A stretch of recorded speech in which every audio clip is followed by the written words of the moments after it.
A história começa quando Hikaru avista um poderoso raio de luz saindo de um prédio, e as sirenes começam a tocar como se tivesse começado uma rave.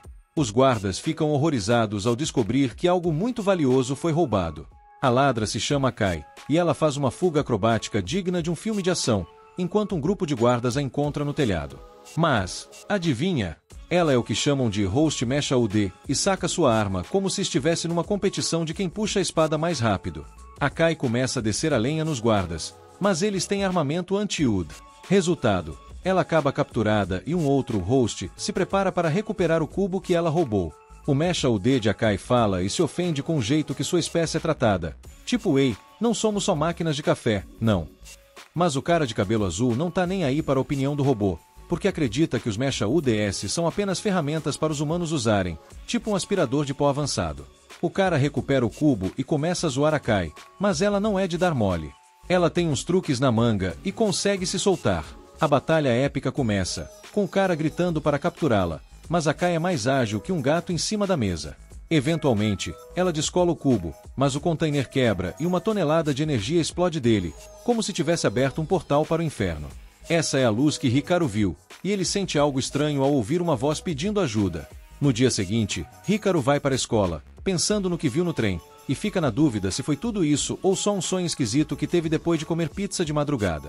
Hikaru entra em pânico e tenta correr de volta para casa, como se tivesse visto um filme de terror, mas seus amigos aparecem para cumprimentá-lo ali perto. A Akai é chamada na chincha por causar toda aquela confusão, e a galera diz que o cubo ainda deve estar por perto. Determinada, Akai promete que não vai aprontar de novo, tipo uma criança que promete não roubar biscoito do pote. Hikaru conta para seus amigos sobre a voz que ouviu e a luz brilhante que viu na noite anterior. Depois de dar uma espiada, o prédio explode como se fosse fogos de artifício em dia de festa junina. Hikaru até filmou, mas, por algum motivo, o vídeo não mostra nada. Ah, e ele também viu algo brilhante caindo por perto, mas isso também não está no vídeo. Seus amigos não acreditam nele quando ele explica que a voz estava pedindo ajuda, e logo assumem que Hikaru estava só fazendo uma live e ficou empolgado demais. Eles começam a tirar sarro dele, dizendo que ele acredita em fantasmas, e Hikaru fica lá, chocado como se tivesse visto um fantasma de verdade. Então, quando a voz chama por ajuda de novo, Hikaru se apressa em direção ao som, mas ele é avisado que está se aproximando de uma área restrita, como se estivesse tentando invadir a casa do vizinho. Um policial legal diz para ele ir para casa, mas o deixa ali, tipo, fique à vontade, se você quiser se meter em encrenca. Então, Hikaru ouve a voz chamando por ajuda novamente. Algo estranho toma conta dele, e ele corre para a área restrita, como se estivesse numa missão de resgate no jogo de esconde-esconde. Ele procura freneticamente pela fonte da voz, e eventualmente, encontra um cubo brilhante, de onde vem a voz pedindo ajuda. Hikaru fica chocado, tipo, eu realmente não estou ficando doido, né? Hikaru decide tocar no cubo, mesmo sabendo que isso pode ser uma péssima ideia, como colocar o dedo na tomada. Isso faz o cubo sair voando direto para o céu, e Hikaru fica tão assustado que parece ter visto um fantasma de verdade. O cubo vem despencando de volta e quase acerta ele, liberando uma quantidade imensa de energia. A luz é tão brilhante que parece que alguém acendeu um holofote em cima dele, e Akai fica chocada ao ver tudo aquilo. Agora, Hikaru tem um braço gigante saindo das costas, como se tivesse ganho um superpoder de forma bem estranha. E o braço começa a comemorar, dizendo que foi salvo, tipo um gato que finalmente conseguiu sair da caixa. Mas Hikaru parece não sentir o braço de jeito nenhum enquanto procura de onde vem a voz. O braço se revela e, casualmente, agradece a Hikaru por tê-lo salvado e pergunta seu nome. Hikaru tá pirando, sem entender nada do que está acontecendo, tipo isso é um pesadelo ou eu comi algo estragado. Mas o braço, em um momento de educação, decide se apresentar primeiro. O problema é que ele esqueceu o próprio nome. Hikaru, por sua vez, só quer se livrar desse braço maluco. Ele tenta se afastar, mas não consegue. Descobre que o braço tá preso ao seu moletom, como se fosse um amigo chato que não larga do pé. Antes que ele possa obter qualquer resposta, um drone aparece e avisa que o alvo foi encontrado. Hikaru pensa que é um drone de entrega e tenta ignorá-lo para se livrar do braço. Infelizmente, esse drone é uma arma de destruição em massa, e Hikaru precisa correr pela sua vida como se estivesse numa maratona.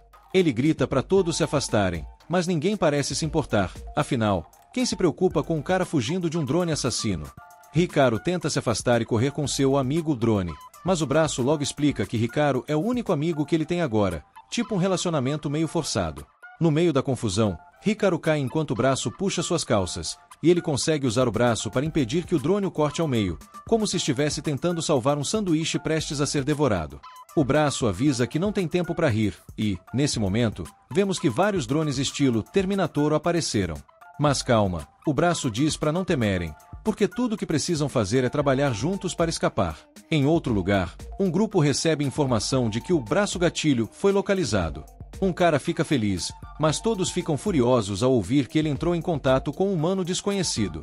Eles estão em dúvida, mas acham que esse garoto é só um civil, tipo aquele amigo que aparece no filme e não sabe nada sobre o que está rolando.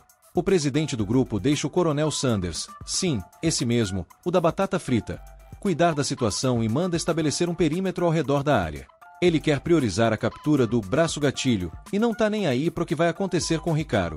Enquanto isso, Hikaru consegue se esconder por um momento, e o braço até dá os parabéns a ele por ser um corredor rápido, tipo o maratonista do ano. Hikaru exige saber o que é esse braço, mas ele não lembra nem do próprio nome. A única coisa que ele sabe é que Hikaru é um cara legal. O braço começa a explicar que sem algo chamado.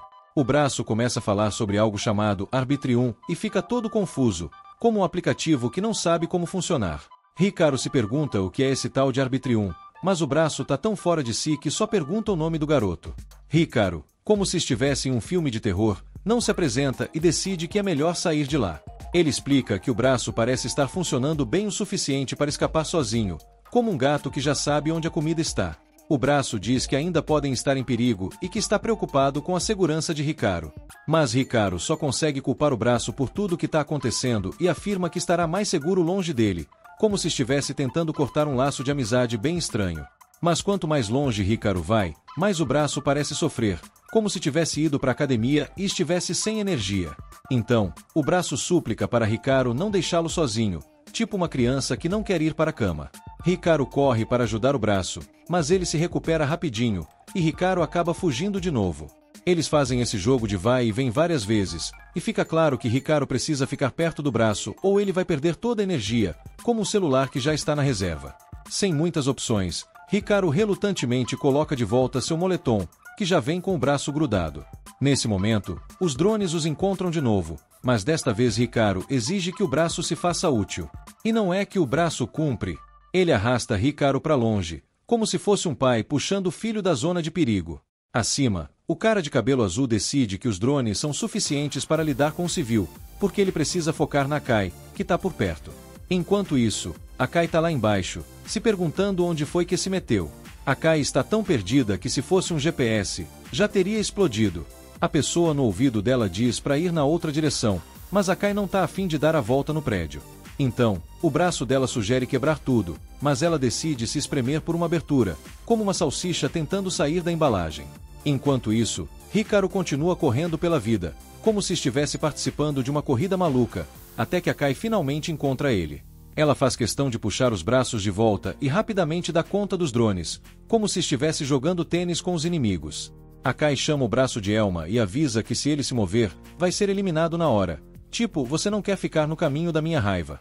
Os braços de Akai lembram que ela deveria ler um script para acalmar os alvos, mas a situação fica mais quente com a chegada do Bluey, que quer se vingar do que aconteceu na noite anterior. Agora é uma briga de braço entre Bluey e os braços da Akai. Elma, por sua vez, mostra a Hikaru um caminho de saída, mas Akai não pode persegui-los com os braços estendidos. Parece que ela está no meio de uma dança maluca. Os drones vão atrás de Hikaru, e Akai fica furiosa, como se tivesse perdido a partida no videogame. Hikaru se arrepende de ter entrado na área restrita, e seu medo é tão grande que se visse um gato, provavelmente sairia gritando. Elma diz para ele simplesmente deixá-lo para trás, já que todos estão atrás dele, e ela não quer se envolver mais. Hikaru hesita em ir embora, porque ele sabe que Elma vai perder toda a força, e Elma fica feliz ao ver que Hikaru realmente é uma boa pessoa. Isso só fortalece a determinação de Elma, que já deve estar pensando em como arrumar essa bagunça sem perder o braço no processo. Akai acaba de lembrar que não quer ver pessoas legais se machucando. Ela vira para Hikaru e manda ele esquecer tudo que viu e sair correndo como se estivesse fugindo de um filme de terror. Nesse momento, vemos que Akai destruiu o Bluey, e ela tá tão cansada do Elma correndo que poderia muito bem estar no próximo episódio de Fuga em Alta Velocidade. Elma, percebendo que não tem escapatória, se rende e concorda em fazer o que Akai diz, desde que ela deixe Hikaru em paz. Hikaru, por outro lado, muda completamente de ideia e decide parar de ser um covarde, porque correr só deixaria um gosto amargo na boca, como se ele tivesse comido um doce estragado. Akai, achando que vai ter que acabar com tudo, se prepara, mas Elma, de forma chocante, manda Hikaru dar um passo à frente. Hikaru hesita, como alguém prestes a pular de um penhasco, mas Elma explica que essa é a única saída.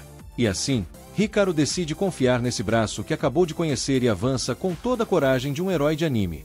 Elma passa por uma transformação que faz Hikaru dar um soco em Akai, e ela só consegue estender a mão para eles enquanto escapam. Eles saem de Aur como se tivessem ganhado um bônus no jogo, e Hikaru se apresenta formalmente, como se estivesse em um evento de gala. De volta ao prédio, um garoto desaba no chão, se perguntando furiosamente quem roubou seu Mecha UD. Ele tá tão enfurecido que poderia competir com um vulcão em erupção. E ele declara que o braço gatilho é dele. O chefe da Akai fica desapontado ao saber que ela deixou o braço escapar, mas ele entende que ninguém poderia imaginar que um civil conseguiria fazer tudo isso. É como se um gato estivesse competindo com um leão em uma arena. Enquanto isso, os vilões estão se coçando para controlar Elma, e não tem tempo a perder, porque os inimigos deles com certeza vão atrás. Então, o chefe manda Akai de volta para recuperar o braço, como se ela fosse um entregador de pizza em missão. Hikaru, por sua vez, leva Elma para a escola, mas faz questão de esconder o braço gigante e falante. Chegando na sala de aula, ele se horroriza ao descobrir que Akai é a nova aluna. É como se um dragão aparecesse na festa do pijama. Akai ignora todo mundo, só para sentar bem do lado do Hikaru, como se fosse a coisa mais normal do mundo. Ela se apresenta, com aquele sorriso de quem acabou de ganhar um prêmio, e Hikaru tá lá, pensando se já começou a filmar a nova temporada de A Escola dos Malucos. Lá fora, vemos que Eruka está sendo vigiado por duas pessoas. A garota chamada Toei se sente mal por causa do que ela vai ter que fazer com Eruka, mas não tem jeito, porque ele se meteu com Elma. A parceira de Toei provoca ela, insinuando que ela está apaixonada por Eruka, mas ela jura que não vai pegar leve, de jeito nenhum. Eruka escapa para o banheiro, completamente incrédulo de que a Ai o seguiu até a escola. Elma comenta que pelo menos dessa vez ela não atacou ele, mas Eruka acha que é só porque estavam dentro da sala de aula. Elma acha que eles deveriam tentar conversar com Ai, porque não tem mais ninguém para pedir ajuda. Mas Eruka, ele preferiria contar tudo para a polícia. Eles são pegos de surpresa quando a Ai aparece do nada, saindo da cabine ao lado e avisa que eles não deveriam ir à polícia. Acontece que os policiais estão sendo subornados pelo grupo Kagami, que está atrás de Eruka, e eles só entregariam ele de bandeja. A Ai, com toda sua pose de chefona, exige que ele colabore, mas Eruka só faz o que qualquer pessoa sensata faria: corre por sua vida. Mais tarde, os amigos de Eruka ficam se perguntando por que a Ai é tão obcecada por ele, mas ele só responde que também não faz a menor ideia do motivo dela estar atrás dele. Akai aparece do nada, e Eruka entra em modo de sobrevivência, se escondendo. Uma garota chamada Shirama surge para distrair Akai, e ainda por cima dá boas-vindas, já que Akai é aluna nova. Eruka, no entanto, está com o coração na mão, achando que Akai vai ser cruel com a gentil Shirama. Só que, para sua surpresa, Akai simplesmente começa a devorar os lanches de Shirama como se não houvesse amanhã. As duas se apresentam oficialmente, mas Eruka não consegue acreditar em como Akai está agindo de forma normal, e fica completamente confuso. Mesmo assim, ele continua se recusando a falar com ela sobre Elma enquanto ainda estiver na escola, então decide simplesmente ignorá-la ouvindo música. Akai, que já tinha enchido a barriga, de repente lembra que estava perseguindo Eruka, e Shirama vem com um plano brilhante. Pouco depois, Shirama entrega a Eruka um bilhete de Akai, dizendo que ela quer se encontrar com ele na sala de arte do prédio antigo da escola. Claro que Shirama empurra ele para lá na marrã. Agora, Eruka está sem saída. Ele precisa confrontar Akai. Ele ainda tenta dar um sermão nela por usar Shirama, mas Akai logo esclarece que o plano foi todo ideia de Shirama. Então, Akai revela que faz parte de um grupo chamado Armes e que foi designada para cuidar de Elma e, surpresa, ser a guarda-costas de Eruka. Elma fica feliz da vida ao saber que agora tem uma protetora. Mas Akai corrige Eruka, explicando que ela só vai proteger Elma. Só que, como Elma está grudado em Eruka, ele vai ter que ir junto. Eruka e Elma começam a discutir sobre o que fazer, mas Elma manda na lata que quer aprender mais sobre si mesmo. Eruka, ainda desconfiado de Akai, acaba sentindo pena do apêndice falante e decide ajudar. Primeiro, Eruka quer saber por que Elma perde a habilidade de se mover quando eles ficam muito longe um do outro. Nesse momento, Akai fica chocada ao ver que Elma está, na verdade, fundido com o moletom de Eruka. Isso é inacreditável, porque essa fusão geralmente só rola quando o mesh se funde com carne humana. Akai decreta que Eruka precisa ser examinado imediatamente, e, claro, ele não tem escolha. Eruka tenta pedir a Elma para se transformar de novo para que eles possam escapar, mas o braço robótico não tem energia suficiente. Então, Eruka tem que se virar com suas próprias pernas, correndo feito um desesperado, enquanto Akai quase os alcança. Eruka pensa que é impossível tentar conversar com alguém tão maluca quanto Akai, mas Shirama diz que ele precisa tentar. Do lado de fora, Toys e Ver perderam Eruka de vista, mas avistam Shirama de guarda na porta. Eles começam a suspeitar que a missão deles pode ter sido descoberta. Enquanto isso, lá dentro, os braços de Akai começam a se debater querendo ir em direções diferentes para encontrar Eruka, mas Akai decide que vão seguir reto. Segundos depois, o teto acima de Eruka desaba, literalmente. E, claro, Akai captura Eruka. Ela percebe que ele não quer nem papo com ela, então se pergunta por que ele não a derrotou da última vez em que se enfrentaram. Eruka nem tinha pensado nisso, o que o faz perceber que eles realmente vivem em mundos completamente diferentes. Akai, por outro lado, já sacou que Elma não está fundido com Eruka e que ele não está se movendo por causa dele também. Isso não faz nenhum sentido lógico, mas Elma é um braço especial, então pode haver outra explicação para ele estar se mexendo. Elma, no entanto, se recusa a aceitar essa ideia, dando crédito a Eruka por estar ajudando ele. Mas os outros braços acusam Eruka de estar aproveitando o fato de que Elma perdeu a memória. Akai começa a suspeitar que Eruka está aprontando alguma coisa, e exige que eles provem o vínculo entre eles. Elma, todo empolgado, tenta liberar um monte de poder para provar seu ponto, mas logo cede ao cansaço novamente. Akai, sem paciência, conclui que eles não estão realmente conectados e que, pior ainda, Eruka está prejudicando Elma. Então, sem pensar duas vezes, ela decide que a solução mais simples é eliminar Eruka. Mas, do nada, Shirama invade a cena. Ela fica completamente chocada com o que vê, mas Akai, sem rodeios, manda ela sair porque estão ocupados. Shirama dá no pé, mas essa interrupção dá a oportunidade que os caçadores estavam esperando. Felizmente, Eruka também aproveita o momento e foge, forçando Akai a sair correndo atrás dele. Infelizmente, Eruka acaba cruzando com Vaer, e percebe que ele está usando o uniforme do grupo Kagami. Desesperado, Eruka tenta esconder Elma, mas Vaer já sabe tudo sobre ele. Vaer se faz de bonzinho, dizendo que o pessoal dos ARMS são os vilões, e que os drones do grupo Kagami que atacaram Eruka fizeram isso por acidente. Porém, não demora muito para Vaer mostrar suas verdadeiras intenções, revelando seu plano de eliminar Eruka. Eruka mal consegue se mexer ao ser atingido pelo ataque sonoro de Vaer. Então Vaer abre caminho para Toys acabar com ele.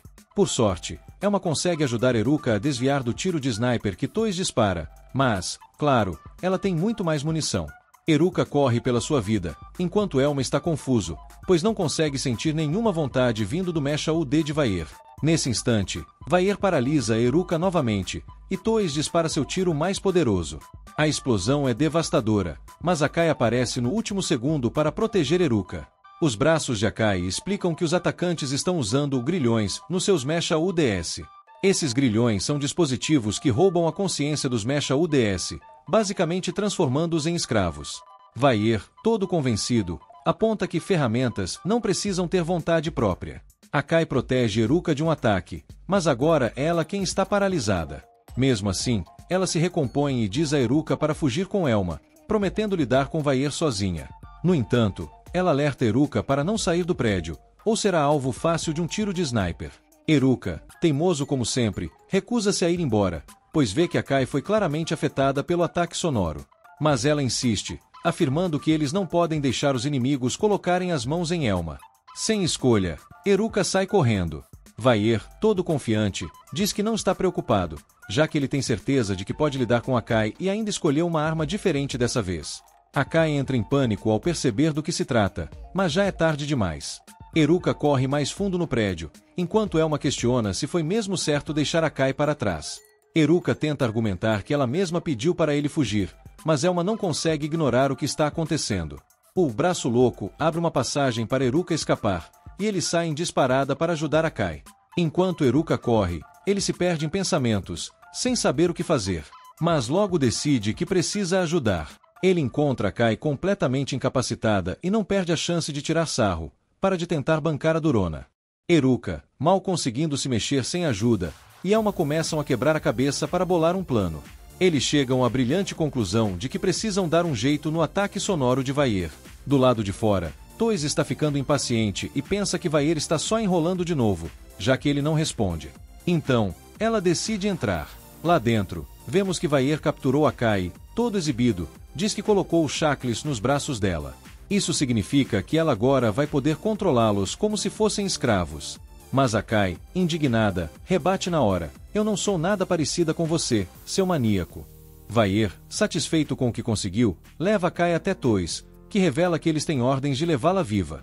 Toys manda Vair sair e procurar o Trigger Arm, mas sua busca não demora muito, já que ele logo dá de cara com Eruka e Elma no meio da escada. Vair, todo confiante, usa seu ataque sonoro, mas nada acontece. Isso porque Eruka, em um raro momento de genialidade, colocou seus fones de ouvido com cancelamento de ruído. Ele, heroicamente, diz para Akai: agora é sua vez. Só tem um pequeno detalhe. Akai, ainda toda amarrada, não faz a menor ideia do que ele está falando. Uma rápida retrospectiva mostra que Eruka nunca teve a intenção de enfrentar Vair de frente, porque, sejamos sinceros, ele perderia feio. O plano dele sempre foi deixar Akai e seus braços darem conta do recado. O plano deu terrivelmente errado. Sem ter muitas opções, Eruka manda Elma libertar os braços de Akai. E assim, nossos heróis, em toda sua glória, estão literalmente caindo aos pedaços. Elma, coitado, não consegue fazer absolutamente nada enquanto Eruka está muito longe. Ele até pede para Eruka se aproximar um pouco mais. Eruka, todo desajeitado, mal consegue desviar de um tiro a queima-roupa de Toys, mas, para sua sorte, Elma já começa a sentir seu poder voltando. Em vez de usar qualquer ataque de curto alcance, o mais lógico, né? Toys tenta atirar de novo. O problema é que ela revela ser uma péssima atiradora, pois acaba, sem querer, libertando Akai. Akai, sem perder tempo, usa Toys como escudo humano enquanto avança em direção a Vair. Desesperada, Toys manda Vair usar o ataque sonoro, mas ele se recusa. Sem paciência, Toys força ele a usar de qualquer jeito. E o que acontece? Absolutamente nada de útil para eles. A situação não melhora em nada, e Akai aproveita a confusão para nocautear Vair. Enquanto o caos rola, o prédio começa a desmoronar, e Vair fica completamente surpreso quando Toys simplesmente o abandona lá. Após o prédio se desfazer em pedaços, os colegas de Akai chegam ao local. Só que, para o horror dos guardas presentes, não era só Elma que estava no prédio. Algo muito mais perigoso escapou: a criação conhecida como Auris, um artificial Meowth que é um verdadeiro pesadelo. Algum tempo depois, Eruka acorda e se depara com uma organização que está lutando contra o Kagami Group. Esse grupo trata os Meowth como escravos e faz qualquer coisa por dinheiro. A organização que Eruka agora conhece se chama Arms, e o objetivo deles é libertar os Meowth. O líder da Arms, um tal de Alice, que promete mudar tudo. Eruka finalmente descobre o nome do Mecha Udi que acabou se unindo a Alice. Ele se chama Fist. E adivinhem só, Fist é praticamente a cara de Elma, e ainda o chama de irmãozinho. De início, Eruka fica desconfiado, claro, mas Fist rapidamente esclarece que eles não são inimigos e que só querem a ajuda de Elma. Mesmo com o ceticismo de Eruka, Elma, como sempre, concorda em ajudar na mesma hora. Eruka, já cansado de tanta confusão, até deseja que ele parasse para pensar antes de aceitar, mas Elma não consegue ficar parado enquanto seus amigos estão em apuros. Eruka se dá conta de que a situação é um grande incômodo, mas como o herói que é, mesmo reclamando, concorda em ajudar também.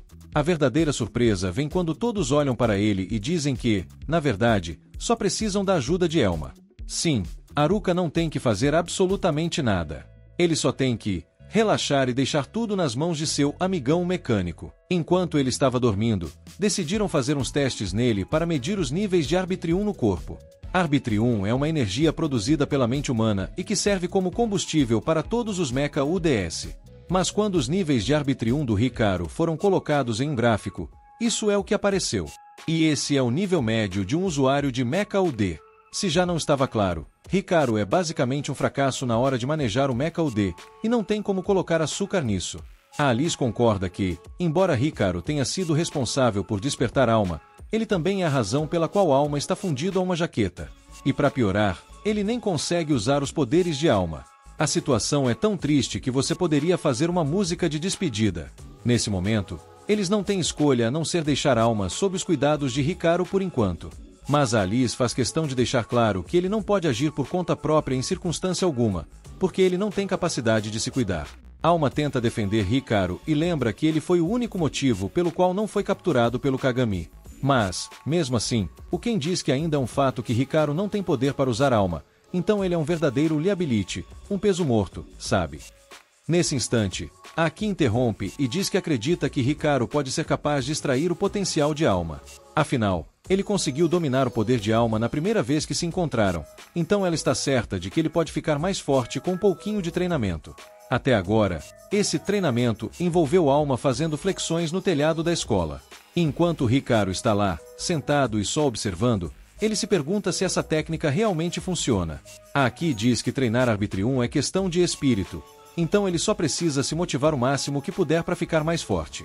Até aí, tudo bem. Mas isso ainda não explica como exercícios físicos vão aumentar o Arbitrium dele. Mas, por enquanto, ele decide ir na onda dela. Momentos depois, Aki recebe uma ligação da Armis, avisando que precisa voltar para a sede. Então, ela encerra o treinamento do Kakaru e do Alma, levando-os de volta com ela. Parece que tem rolado uma onda de incidentes em que mechas UDS estão sendo arrancados de seus usuários, e esse é o terceiro caso só essa semana. A Alice acredita que isso pode ser obra de um novo agente da Kami, então sua prioridade número 1 é recuperar o mecha UD roubado o mais rápido possível, antes que seja tarde demais. O problema é que o Alma não entende o que ele quer dizer com tarde demais. Aí, o Dex entra em cena, como se fosse o professor das coisas óbvias, e explica que se o mecha UD de uma pessoa for arrancado à força do corpo dela, a pessoa vai morrer em poucos dias. Uau, que animação! O motivo disso ainda não é totalmente conhecido, mas eles acreditam que pode ser porque o Arbitrium começa a vazar do ponto de fusão, fazendo a pessoa ficar mais fraca até eventualmente, bem, você sabe, morre.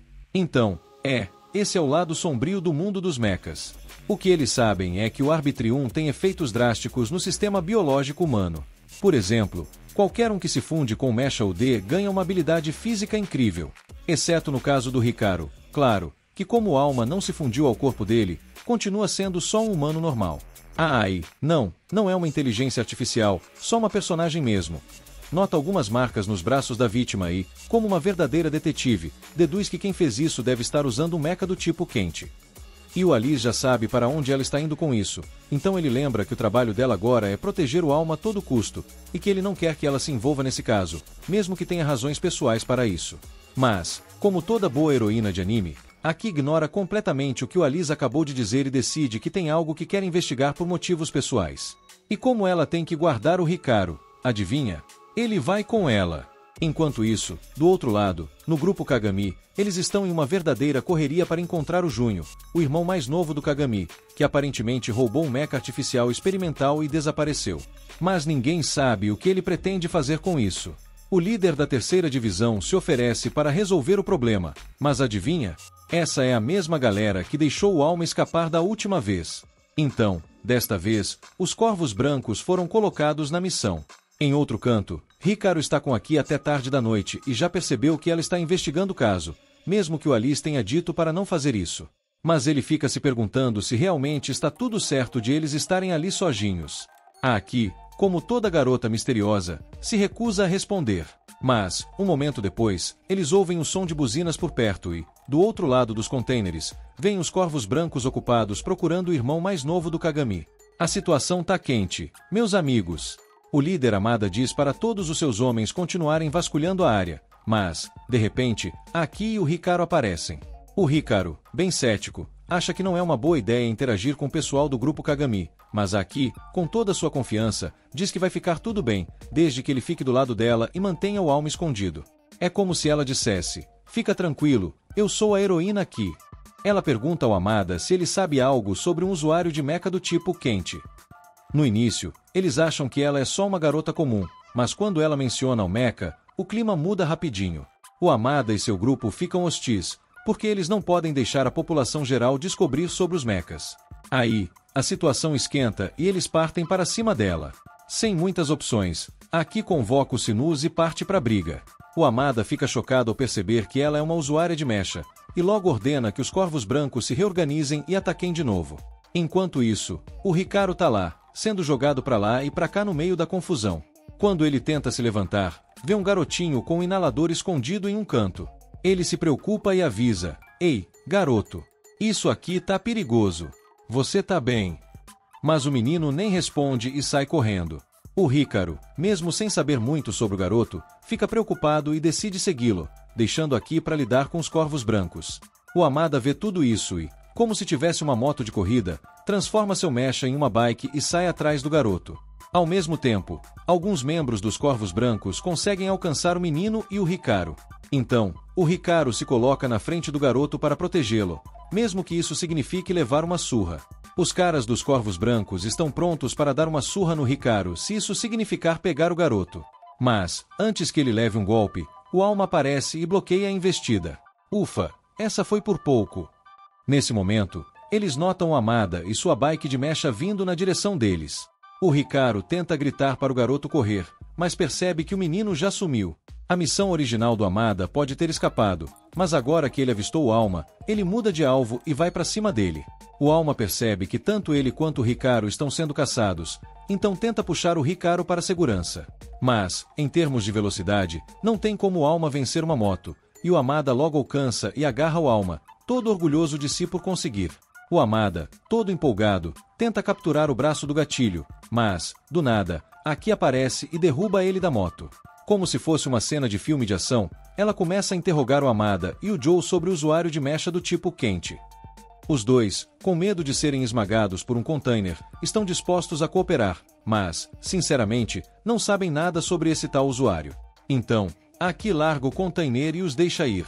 Ela fica decepcionada por não conseguir nenhuma pista e, para piorar, está brava com o Hikaru por ter saído correndo sozinho. Ele tenta se explicar, dizendo que viu um garoto sendo perseguido e queria ajudar. Mas a Aki não quer saber de desculpas. Ele quase deixou o Alma ser capturado com sua falta de cuidado, e, mesmo que ela queira acreditar nele, a verdade é que ele é completamente impotente no momento. Então, ela manda ele se ligar e não fazer nada por conta própria. Enquanto isso, o garoto de antes está assistindo tudo de cima dos telhados e parece que ele também tem um interesse no Alma. Ele decide esperar a hora certa para agir. No chão, o Hikaru está tão irritado com Aki quanto ela está com ele, já que foi ela quem o trouxe ali contra a vontade dele. Se alguém tem que ser responsabilizado, essa pessoa é a Aki. Ela nem se deu ao trabalho de explicar o que estava fazendo, então por que ele deveria confiar nela o suficiente para seguir suas ordens? Ele não tem mais motivos para ouvi-la, e decide que vai para casa. O Sinus e o Dex, preocupados, perguntam a Aki se está tudo bem deixar o Hikaru ir sozinho, mas ela, cheia de raiva, diz que não se importa com o que aconteça com ele. Enquanto o Hikaru está se afastando, o Alma tenta convencê-lo a pedir desculpas a Aki, porque é ela quem os está protegendo. Mas o Hikaru simplesmente recusa. O Junho, que estava de olho na situação, acha ótimo que o Hikaru esteja discutindo com sua babá. Isso vai facilitar muito a sua missão de roubar o Alma. Mas antes que ele possa ir atrás do Alma, é interrompido pela Aki, que ainda se sente na obrigação de mantê-los seguros, custe o que custar. O Junho já estava torcendo para não ter que lidar com ela, mas, como não tem escolha, ele saca seu mecha. A Aki fica enfurecida ao ver que é do tipo quente e pensa: é ele, o cara que estou procurando. Porém, após o primeiro confronto, o Dex percebe que ele não é o alvo que Aki está atrás. Mas essa breve batalha foi só uma prévia do que ainda está por vir. Um momento de distração dá ao Junho tempo suficiente para cercar Aki, e isso é provavelmente uma má notícia para ela. Enquanto isso, o Hikaru está perdido em pensamentos sobre sua discussão com Aki quando, de repente, recebe uma ligação dela. O Alma, sempre alerta, o manda se desculpar por ter gritado, já que agora ele tem a chance. Mas, ao olhar para o celular, ele se depara com uma foto da Aki desacordada no chão. Aí, o Junho liga usando o telefone da Aki e diz que tirou a mecha da Aki. Sem ela, a situação dela é crítica, e ela vai morrer em algumas horas. Se o Hikaru quiser salvá-la, ele terá que se encontrar com ele em um local específico. O primeiro impulso do Hikaru é ligar para o Alice e informar sobre a situação da Aki. Mas, enquanto o Alice está preocupado, ele não pode deixar o Hikaru ir enfrentar o Junho, porque é exatamente isso que o Junho quer. Para contornar a situação, ele promete enviar alguns agentes para rastrear o Junho, mas, por enquanto, manda Hikaru e Alma não tentarem nada arriscado e ficarem onde estão. O Hikaru está farto de ouvir que é fraco e começa a acreditar que isso pode ser verdade. Porém, o Alma o conforta, dizendo que ele é capaz de grandes feitos quando se dedica de verdade. O Hikaru reconhece que cada ato heróico que realizou até agora foi graças à influência do Alma. Se ele estivesse sozinho, ainda seria um covarde. Ele admite que é realmente impotente sem ajuda, mas, no momento, não está sozinho. Então, pede ao Alma para lhe dar forças para o que está prestes a fazer. Os dois se dirigem para o armazém abandonado que o Junho marcou no mapa. Ao entrarem, o Junho os cumprimenta com um sorriso. O Alma pergunta por que ele está fazendo tudo isso, e o Junho explica que quer o mecha mais forte. O Sinus e o Dex são legais e tudo, mas, comparados ao que ele realmente quer, são apenas sucatas sem valor. O que ele deseja é o braço gatilho, pois dizem que quem usar ganhará um corpo imbatível, e é isso que ele quer para si mesmo. Logo, o Junho começa a atacar com seu mecha, e o Hikaru se vê obrigado a correr pela sala para evitar ser atingido. Mas, assim que surge a oportunidade, ele tenta fechar a distância e pegar o Sinus e o Dex. No entanto, o Junho está sempre um passo à frente, bloqueando todas as suas tentativas. Ele ri do Hikaru, chamando-o de fraco. Enquanto o Hikaru não nega que é fraco, ele se recusa a aceitar essa verdade. Hikaru se recusa a deixar sua fraqueza impedi-lo de fazer a coisa certa, então ele avança novamente. Ele consegue superar o Junho o suficiente para romper suas defesas. O Junho fica furioso por ter que trabalhar tanto por causa do Hikaru, e seu mecanismo está começando a agir de forma estranha. Decidido a acabar com tudo de uma vez por todas, ele forma uma gigantesca jaula ao redor do Hikaru. Com nenhum lugar para correr, Junho eletrocuta Hikaru até que ele desmorona no chão.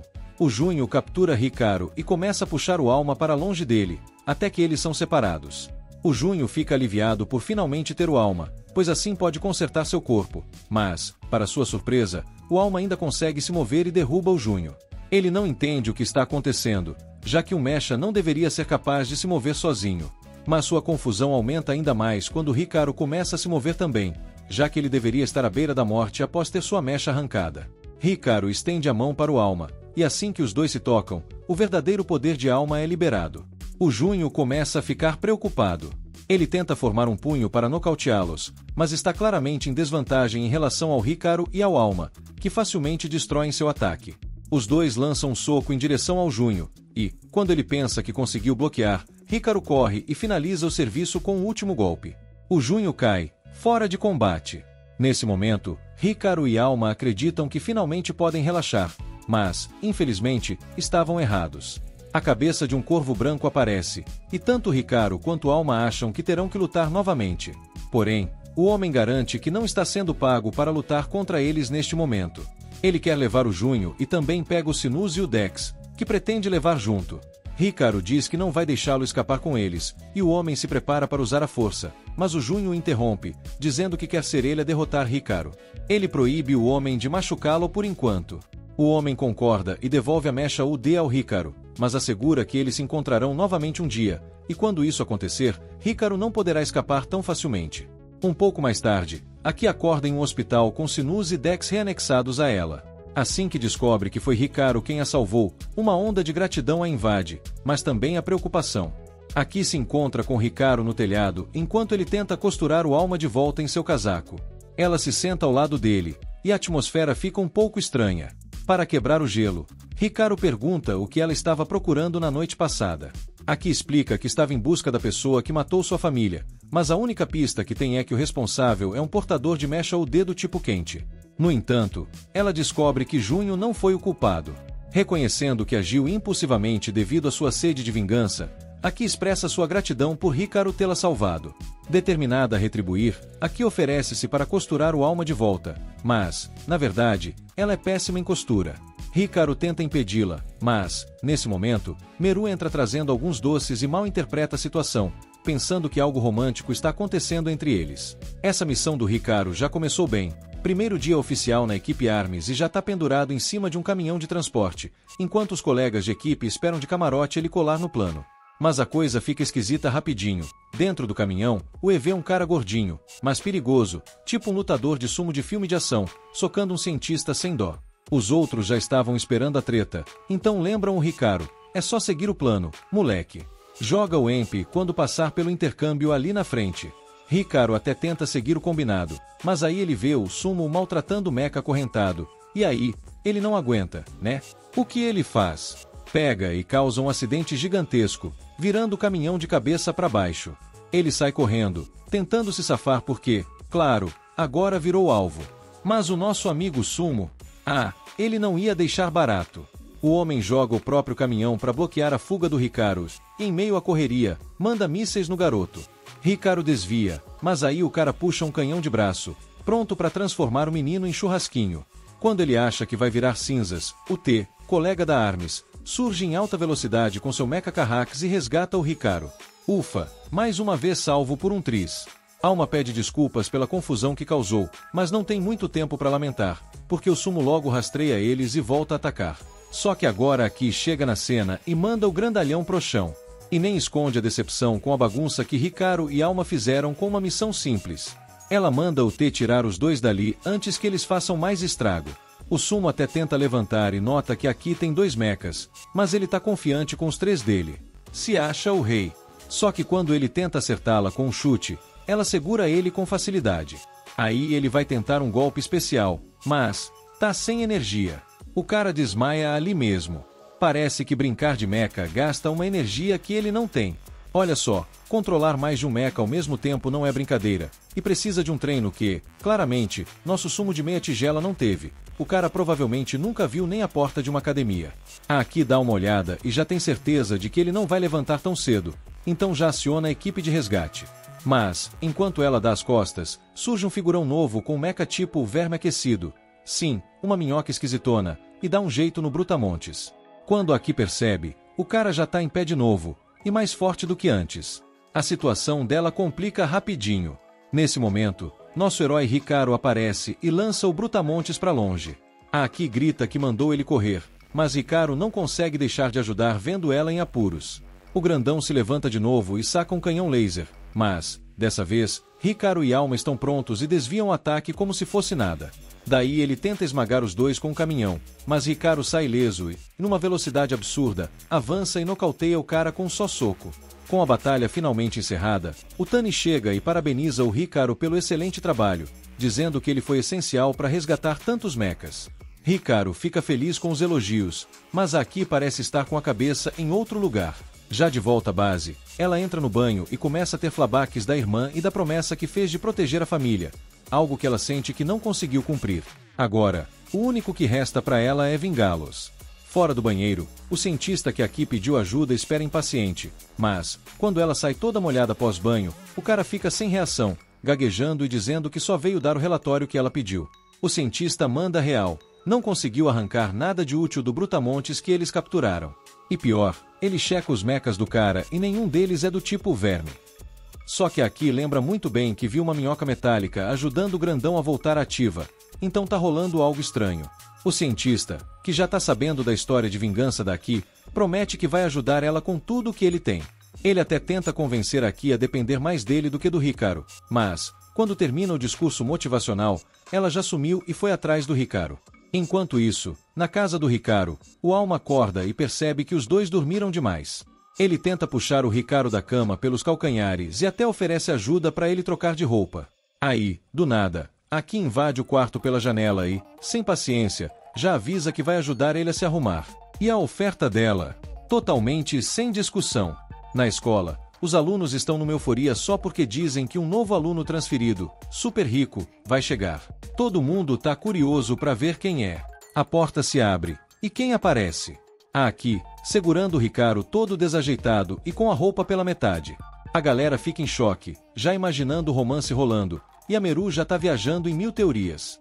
Mas aí a Aki coloca o Hikaru de volta no chão e avisa que o novo aluno vai ser apresentado logo mais. E, sem ninguém esperar, toca o sistema de som da escola, chamando o Hikaru para subir no telhado. Ele e a Aki vão até lá e dão de cara com o Jun, que já está esperando por eles.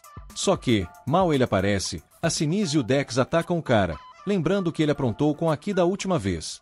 Mas o Jun nem se abala e defende o golpe com seu mecha, já irritado por estarem atrapalhando. Ele até se prepara para dar o troco, mas antes de qualquer coisa, recebe uma mensagem de Totó, o líder dos White Ravens. O Totó foi bem claro com o Jun.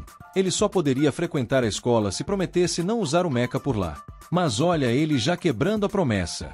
O Jun tenta argumentar que foi Aki quem começou a briga, mas o Totó não quer saber de desculpas, então ele é obrigado a recolher o mecha e se render. A Aki, claro, tá louca para dar um socão nele, mas o Hikaru pede para ela dar uma trégua, já que o Jun claramente não quer mais brigar. O Jun ainda jura que vai roubar o braço de gatilho do Hikaru um dia, mas fica para depois, pois o real motivo dele vir para essa escola é Itaru, o cientista que criou seu mecha. Itaru avisou que o mecha precisaria de tempo para se adaptar ao corpo do Jun. Então, enquanto isso, ele decidiu ficar de olho no Hikaru, tentando descobrir o segredo que faz ele dominar o alma tão bem. E quando Jun desvendar esse mistério, ele planeja destruir o Hikaru e pegar o braço para si. O Hikaru, que já notou o Jun chamando o alma de braço de gatilho, pergunta se ele sabe alguma coisa útil sobre ele, já que o alma perdeu a memória. Mas antes que o Jun responda, Aki ataca de novo, achando que ele é perigoso demais para ficar vivo. Só que o alma e o Hikaru seguram a garota. Eles precisam das informações do Jun sobre o passado do alma. Enquanto rola essa tensão, o Jun começa a se afastar, mas não sem antes dar uma última provocada. Lembre-se, restrição de mecha só vale na escola. Se te encontrar na rua, não te deixo escapar.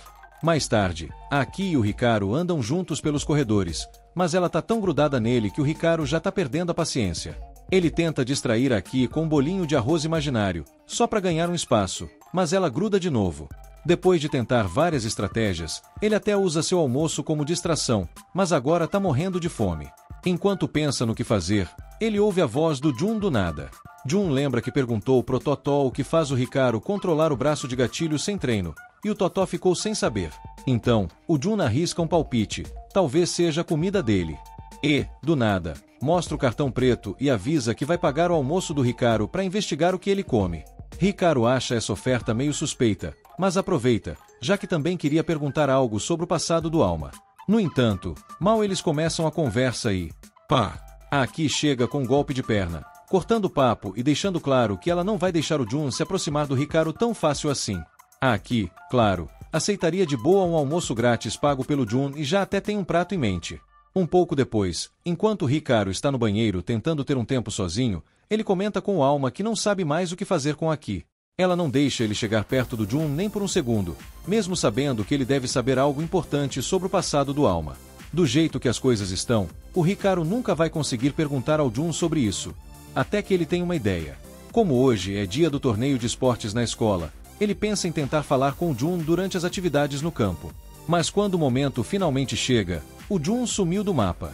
De repente, pá!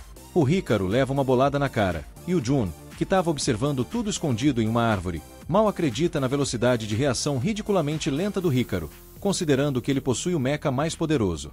Em seguida, o Jun sente algo vindo em sua direção, desvia rapidamente, e o que acontece? A bola ricocheteia e acerta o Hikaru de novo, dessa vez derrubando ele de vez. O detalhe, foi a Aki quem lançou a bola, mas ela queria acertar o Jun. Agora, com o Hikaru inconsciente, a Aki aproveita a chance para realizar uma de suas fantasias, amarrando ele com uma fita e organizando uma disputa entre ela e o Jun para ver quem ficará com o Hikaru. Aki está mais que pronta para a briga, ainda guardando o rancor do Jun pelo que ele fez com ela antes, e o Jun, que nunca recusa uma boa briga, também topa. Como o Meru está lá assistindo, os dois concordam em resolver na base de uma luta justa, apenas com os punhos. Meru está se divertindo com todo o drama, enquanto o alma implora pro Hikaru dar um jeito de convencer Aki a desistir dessa luta, já que ele ainda precisa falar com o Jun. Hikaru pensa por um segundo e lembra de algo que talvez funcione: comida. Ele se levanta, ainda meio grogue, e grita que, se Aki deixar ele conversar alguns minutos a sós com o Jun, ele vai bancar um buffet à vontade para ela. A ideia de um banquete deixa Aki tentada, então ela acaba concordando e leva o Meru embora para dar privacidade ao Hikaru e ao Jun. Assim que ficam a sós, o Jun pergunta o que o Hikaru queria falar, e ele e o alma começam a perguntar se o Jun sabe algo sobre o passado do alma, já que o grupo Kagami parece estar obcecado em capturá-lo. O alma explica que perdeu todas as memórias, e agora estão na esperança de que o Jun possa trazer alguma luz ao mistério. Jun percebe que a alma realmente não se lembra de nada e fica surpreso que o Trigger Arm esteja com amnésia. Mesmo assim, ele decide ajudar. Conta que existem inúmeros registros do alma nos arquivos do grupo Kagami, já que ele originalmente pertencia a eles. Para comprovar, Jun mostra uma foto de alma ao lado de Akumo Kagami, o fundador do grupo e responsável por transformar a cidade no que é hoje. Hikaru e Alma ficam chocados ao verem a foto, mas Jun não consegue explicar muito além disso, pois a imagem foi tirada décadas atrás. Quando ele se despede, Aki está observando tudo de uma ponte, enquanto Meru continua amarrado ao seu lado. Então, Aki recebe uma ligação do cientista que mencionou antes, que encontrou uma pista sobre o tipo raro de mecha que ela estava buscando. Um pouco depois, Hikaru e Alma vão até a biblioteca da cidade para investigar sobre Akumu Kagami. Alma não entende por que as pessoas parecem adorar tanto o grupo Kagami, considerando as coisas terríveis que fazem. Hikaru concorda que as ações recentes deles foram horríveis, mas explica que, para a população, o grupo Kagami fez muito para melhorar a cidade, então é natural que sejam vistos de forma positiva.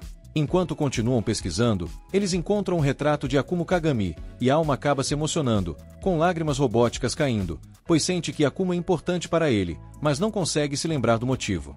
Em outra parte da cidade, Tani acabou de ser capturado pelo usuário do mecha tipo quente, e aqui chega primeiro na cena, mas, antes que ela possa fazer algo, o mecha arranca Kahix, o núcleo de Tani, do seu corpo. O usuário do mecha então lança Tani contra Ki, segurando Kahix, o esmaga até que ele se despedaça completamente. Aqui, Sinis e Deck ficam furiosos e atacam o usuário, mas ele desvia rapidamente e, a uma certa distância, lança algo no buraco que ficou no corpo de Tani, transformando-o em um tipo de marionete para lutar contra Ki. Enquanto isso, o usuário tipo Quente tenta fugir. Aqui se encontra em uma encruzilhada. Ela quer garantir que Tani esteja bem, mas a urgência de capturar o usuário do mecha tipo Quente é ainda maior. Sem pensar duas vezes, ela desativa Tani e arranca o dispositivo de controle quente que o dominava. Enquanto isso, Hikaru recebe uma ligação sobre o estado de Tani e corre para verificar, encontrando-o inconsciente no beco. Tani é levado de volta para a base e, graças à rápida intervenção de Hikaru, ele deve conseguir se recuperar. Mas para Kahix, infelizmente, não há como salvá-lo. Mesmo sendo formas de vida mecânicas, os Meowth ainda morrem da mesma forma que os humanos, e isso é irreversível. Originalmente, os Meowth vieram de uma dimensão diferente em busca de Ordella, o progenitor de todos os Mecha UD. Com a ajuda de alguns humanos, eles conseguiram localizá-lo, mas durante um experimento para despertá-lo, um acidente aconteceu. Como resultado, Alma foi forçado a usar toda sua energia para selá-lo, o que provavelmente causou sua perda de memória. O segredo para acessar Ordella está nas memórias esquecidas de Alma e, dependendo de quem conseguir pôr as mãos nele, o destino do mundo pode estar em risco. Quando Akin se encontrou com Akin, ele soltou a bomba. A usuária do tipo quente que ela tá procurando ainda tá solta, fazendo farra por aí. A ficha dele caiu quando viu os relatórios de incidentes que falavam de alguém que estava desapoderando as pessoas de suas mechas, além da Junho. E olha, isso já tá rolando há meses. Aqui, com a raiva fervendo, agarra ele pelo colarinho e pergunta por que ele não contou isso antes. Mas, como um verdadeiro defensor do tribunal, ele se justifica, dizendo que ele também não sabia disso até agora. A única razão de ele ter descoberto foi porque ele deu uma de hacker e invadiu o banco de dados da Arms para ajudar aqui. Ela o solta, mas a pulga atrás da orelha dela é grande. Se essa informação estava lá por meses, isso significa que o Ali sabia de tudo e decidiu manter a boca fechada. Kim tenta acalmá-la, dizendo que o Alice provavelmente estava investigando os incidentes pessoalmente porque está monitorando isso há 8 anos. Justo nesse momento, um alarme toca, sinalizando que a usuária do tipo quente está na ativa novamente. Aqui não perde tempo e sai disparada para dar uma surra na inimiga. Ela acaba encontrando a usuária quente em um estacionamento vazio e está pronta para se vingar pelos pais e pela irmã que foram pro beleléu. Mas, quando se aproxima para atacar, ela dá uma boa olhada na cara da adversária e... pá! É a irmãzinha dela, a Fubuki. Quando Aki e Fubuki eram pequenas, elas jogavam com o Sinis e o Dex, mas Aki nunca entendeu a lógica dos jogos. Algumas lembranças depois, a mãe delas entra no quarto e chama Fubuki para fazer os experimentos. Normalmente, Aki teria que fazer isso, mas como estava com a perna machucada, a Fubuki foi no lugar dela. A Fubuki sai sorrindo, mas foi a última vez que Aki a viu. Daí, a próxima coisa que ela soube foi que a instalação pegou fogo e nem a Fubuki nem os pais foram vistos de novo, até agora. Aqui, Sinis e Dex não conseguem acreditar que a Fubuki ainda está viva. E a Fubuki tá tão feliz em ver Aki, mas do jeito que ela tá tossindo, dá pra ver que a saúde dela não tá lá essas coisas. A mecha quente dela aparece e, no segundo em que isso acontece, Sinis e Dex agarram e jogam a mecha na parede. Muitas perguntas ainda ficam no ar, mas por enquanto, eles têm que sair dali rápido, porque a arma está prestes a chegar na área. Os agentes chegam no estacionamento e, adivinha? Não tem nada além de uma rachadura na parede e um dos clipes de cabelo quebrados da Aki. Uau logo pensa, ela deve ter passado por aqui, com certeza. Do lado de fora, Aki ainda está segurando a mecha quente como se fosse um refém de um filme de ação e está determinada a arrancar as respostas que precisa. Ela pergunta se foi a mecha quem matou seus pais. A Mecha tenta se explicar, dizendo que tudo foi um acidente, mas Sinise e Dex não deixam ela terminar, achando que ela tá só contando lorota. O Sini estava lá com a Fubuki no dia do incidente e se lembra bem da Mecha quente atacando todo mundo. O que ele não sabe é o porquê disso ter acontecido. A Fubuki, com a voz de quem tá implorando por um milagre, pede pra Aki parar e diz que não foi culpa da Amarilis que os pais delas morreram. A Fubuki se sente culpada e fica pedindo desculpas pra Aki toda hora. A Amarilis tenta consolar a Fubuki, mas tá claro que tem muito mais coisa nessa história do que eles imaginaram. Sinise e Dex pedem pra Amarilis contar exatamente o que rolou naquele dia fatídico. A Amarilis começa a história dizendo que tudo estava tranquilo e a Fubuki estava feliz contando pra mãe sobre o jogo que jogou com a Aki. O experimento era para ver se dava para amplificar o Arbitrium. Então, a Amarilis e a mulher que ela estava trabalhando na época entraram na sala. Mas, no momento em que a Amarilis olhou nos olhos da Fubuki, um fenômeno desconhecido aconteceu, fazendo os Arbitriums das duas começarem a vibrar como se tivessem entrado em um show de rock. A Amarilis tentou parar a bagunça fazendo um contato com a Fubuki, mas isso só deixou tudo ainda pior. A Fubuki queria muito conversar com Aki sobre isso, mas nunca teve coragem, porque ela se sente culpada pela morte dos pais. A Amarilis tenta confortar a Fubuki, garantindo que não foi culpa dela, mas, mesmo assim, Aki ainda culpa por tudo. Então, mesmo com os pedidos da Fubuki, Aki tá decidida a destruir a Amarilis ali e agora. Mas com todo o estresse, a Fubuki desmaia. A Amarilis está bem preocupada com isso. Aki acha que deveriam levar a Fubuki para o hospital, mas a Amarilis diz que não adianta, porque depois do incidente, a Fubuki ficou com uma condição que a impede de produzir seu próprio Arbitrium. Parece que nenhum médico ou cientista da ARMS vai conseguir ajudar a Fubuki. Até agora, eles estavam apenas controlando os sintomas dela, mas nesse ritmo, a Fubuki não vai durar muito mais. Segundo a Amarilis, só tem um jeito de garantir que a Fubuki sobreviva, e esse jeito vai ser mais complicado do que montar um quebra-cabeça de 1000 peças com uma venda nos olhos. Na manhã seguinte, quando o despertador do Hikaru toca, a Alma o acorda, porque essa é a hora que Aki costuma voar pela janela dele. Mas adivinha? A janela ainda está intacta. Ao invés do costumeiro espetáculo de acrobacia, Aki toca a campainha da porta da frente.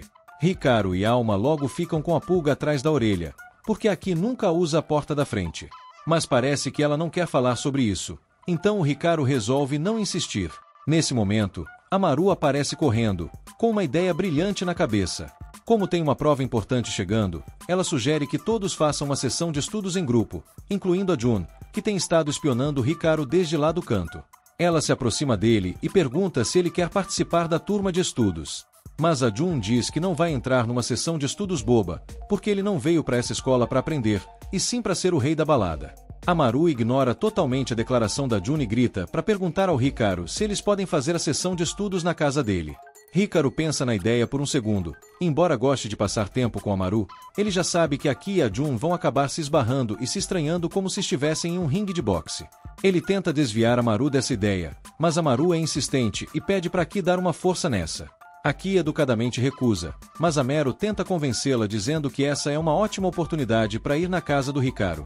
Mas, vamos lá, Aki vai para a casa dele todo dia. Não tem nada de especial em fazer uma sessão de estudos lá. Então, ela se despede e sai andando, enquanto o Hikaru a segue, percebendo que algo não está certo. Mas a Aki se recusa a contar qualquer coisa.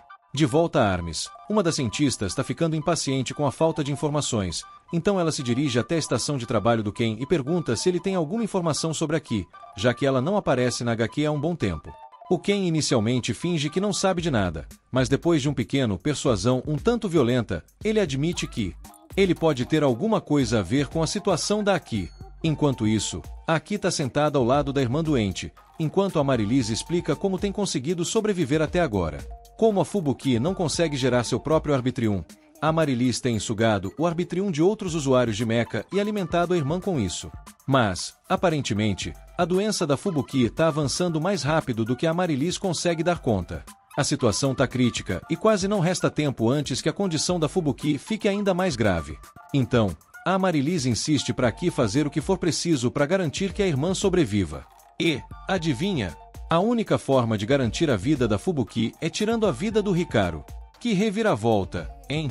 Ao mesmo tempo, em toda a cidade, todos os usuários de Mecha que a Amarilis infectou, tanto da ARMS quanto do Kagami Group, começam a ter ataques violentos do nada. A Alice parece ter uma ideia do que pode estar causando isso. Todos os agentes da ARMS disponíveis recebem ordens para sair e conter os usuários de Mecha que estão fora de controle, e o Kagami Group recebe ordens semelhantes. Mais tarde, naquela noite, a Mel, o Jun e o Hikaru estão indo para a casa dele para estudar. Mas, enquanto caminham, o Hikaru recebe uma mensagem da Alice e tem que cancelar a sessão de estudos, correndo na direção oposta. Um tempinho depois, ele chega na HQ da ARMS e a Alice pede desculpas por chamá-lo em cima da hora, mas precisa da ajuda dele com um problema. Parece que dezenas de usuários de Mecha de repente perderam o controle e a Alice acredita que a culpada pode ser a usuária de Mecha do tipo quente. Além disso, ela tem um vídeo da Aki fazendo contato amigável com essa usuária quente, então ela suspeita que a Aki pode estar envolvida nisso de algum jeito. E se ela estiver certa, isso significa que a Aki traiu tanto a humanidade quanto a Mecha. Por enquanto, a Alice quer capturar a Aki e trazê-la para interrogatório, mas ela é uma poderosa usuária de Mecha, então eles podem ter que usar força para detê-la. A Alma e o Hikaru não conseguem acreditar que a Alice está suspeitando da Aki, sendo que ela é uma das camaradas deles. Mas, vamos lá, não dá para dirigir uma organização só com sentimentos. A única razão pela qual a Aki se juntou a ARMS foi porque seus objetivos estavam alinhados com os deles. Mas se os objetivos dela mudaram, não tem nada que impeça ela de trair eles. O Hikaru se recusa a aceitar que a Aki faria uma coisa dessas, então ele sai correndo para encontrar ela antes que a Liz o faça, para descobrir o que tá pegando. Essa é a ideia, pelo menos. O Ken logo aponta que o Hikaru não faz a menor ideia de onde encontrar a Aki, e é aí que ele entra com a solução perfeita para rastrear a Aki. E adivinha? Envolve um cara que o Hikaru reconhece. É o Warner, aquele que tentou matá-lo alguns dias atrás. E tá claro que o Warner não quer estar ali, mas ele não tem muita escolha na situação. Antes de começarem a discutir como encontrar a Aki, o Mecha do Warner aparece e começa a pedir desculpas profusamente pelas ações do Warner no outro dia. O Hikaru fica confuso, porque achava que o Mecha do Warner ia estar tipo, sob controle, mas depois que ele foi capturado, a ARMS conseguiu tirar as algemas e libertar o Karu. O Ken não estava muito afim de ter o Kajaru de volta com o Warner, mas não tinha ninguém mais que pudesse ajudar. E o Kimaru queria muito fazer isso. O Kimaru planeja ensinar ao Warner o que significa lutar por justiça, e ele vai garantir que o Warner aprenda, mesmo que tenha que bater a ideia na cabeça dele. Ele obriga o Warner a se ajoelhar, pedir desculpas e jurar que o Hikaru e a Alma vão ser úteis na missão deles pela cidade. Enquanto isso, o Kimaru tá lá, focado em rastrear a Aki, mas o Warner fica reclamando que quer ir para casa. O Kimaru fica irritado e grita para ele trabalhar mais duro para se redimir. O Hikaru e a Alma já estão começando a se perguntar se essa é mesmo a melhor opção para encontrar a Aki, mas o Kimaru garante que é só uma questão de tempo até eles encontrarem a Aki, já que ele está usando o sonar acústico para rastrear o Arbitrium dela. Justo nesse momento, o Hikaru é atacado por trás, e o Kajaru puxa ele para longe. O responsável pelo ataque, o Junho, ele tá cansado do Hikaru ficar fugindo dele, então declara que não vai sair do lado do Hikaru até descobrir o segredo por trás do poder dele. Se o Junho vai ficar grudado neles de qualquer jeito, a Alma pergunta se ele está disposto a ajudar a procurar a Aki. Mas o Junho nunca gostou da Aki mesmo, então por que ele ajudaria? Se não quer ajudar a procurar a Aki, para convencê-lo, a Alma diz que vai contar um monte de segredos do Hikaru na sessão de estudo se ele ajudar. O Junho, com certeza, não consegue resistir a essa tentação e concorda. E logo a notícia chega ao irmão do Junho, que tá tipo, o que o meu irmão tá aprontando agora? Ele informa que o Junho decidiu ajudar a procurar a Aki e pergunta se deve enviar alguém para ficar de olho nele. Mas o irmão do Junho, nem aí pro bem-estar dele, responde que a empresa é mais importante, então ele não vai desviar nenhum pessoal para monitorá-lo. Enquanto isso, o Kajaru finalmente rastreou o Arbitrium da Aki até um estacionamento. Ele está recebendo um sinal forte e acredita que a Aki deve estar por perto.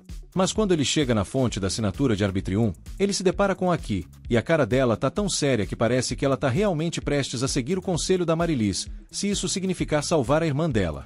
Confira sua inscrição para não perder os recaps do paizão.